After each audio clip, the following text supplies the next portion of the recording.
is what I usually do in all of my homilies for the sake of the people, because I struggle to make sure that, yes, we're going to talk about the feast, the historical, the theological, the biblical, but what's most important for all of us is for that reality not just to be understood, but to be applied, but to be assimilated. For what does it mean for me, for you right now? How do we enter in? What is it? What does the Mother of God's life and example mean for you and I? Well, if you go to St. Maximus, somebody said they were reading St. Maximus's treatise on the Mother of God. That would have been also another wonderful thing to do. Maybe on the 9th day we could do that.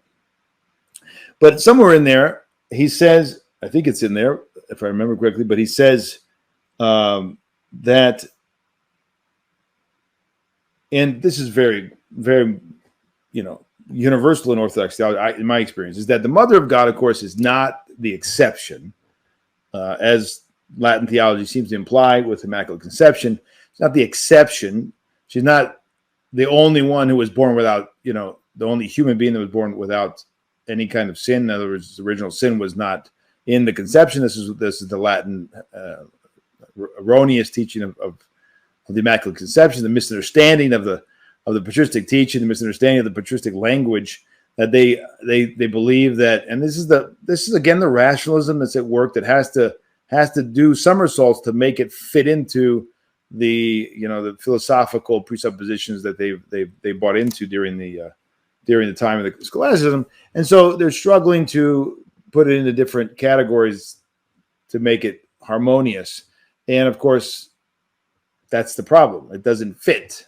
It's not going to fit. It doesn't have to fit. And we revel in the fact that it doesn't fit. Like I just said in this Tripari, we don't have any problem. We're thrilled because that's the nature of God. He doesn't fit in our little logical confines, and we're very happy with that. And yet they want to make sure they can reconcile it with the great philosopher and the philosophical system. So in any case, the implications is that she's the great exception, right? But for us, she's the great example.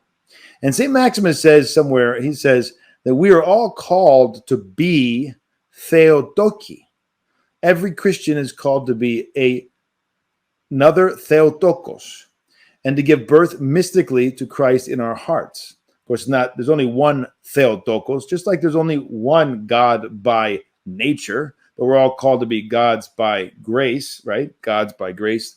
There's only one Theotokos who actually gave birth in the flesh and gave birth to the Son of God. That's the Mother of God, the Theotokos, who we celebrate her falling asleep today. But in the way that she gave birth physically, and we could say she participated in this mystery of the incarnation in such an intimate and amazing way, so too are we called to imitate her, follow her example, and be like her, and become Theotoki. I don't have the full text in front of me if it's at my house and I'm on the road, but that's, I think, a really important way to look at the feast. When you approach the Mother of God, yes, we stand with unbelievable awe. You can read, when I read to you the excerpts now from St. Gregory of Palamas, you're going to be, inspired by his absolute adoration and awe of the Mother of God. At the same time,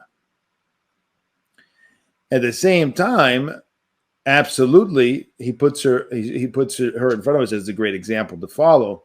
The first fruits, the protoporos, the, let's say, pathfinder, so to speak, which all of us are called to follow. And she works, as it were, night and day, continually, so that we may do exactly that and join her and follow her example. So I think it's very important, because when you have the great Metropolitan Augustinus Cantiotis used to say, the celebration of a saint, and there, in Greece that's almost constant, right? Everybody's, every other week you've got some friend of yours or some relative that it's their name's day, and so you're going with treats and people are celebrating. He says, but the celebration of a feast or the saint is to imitate the saint. There is no celebration if you're not also striving to imitate. So this is, I think, in my experience in Greece anyway, this was something that I don't think a lot of people get, and I didn't see it at least not consciously, as something that, yes, this is what we're sitting here for. They would, are we poring over the text of the saint? Are we grappling with their life? Let's say our patron saint. Are we grappling with their life? Are we grappling with what they did? How to imitate them? Are you inspired by their asceticism? Not literally to follow, perhaps, but essentially spiritually to imitate. Are we doing that with the saints generally? Well, the Mother of God is, of course, the mother of all Christians. And so every one of us has her next to or in front of our own patron saint to do exactly that and to imitate. And I think it kind of, for a lot of people, we just pass over that and say, well, we're celebrating her feast. We love her. We glorify her.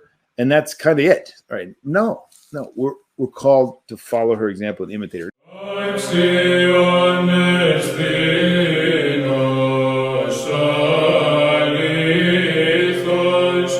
My God is in setting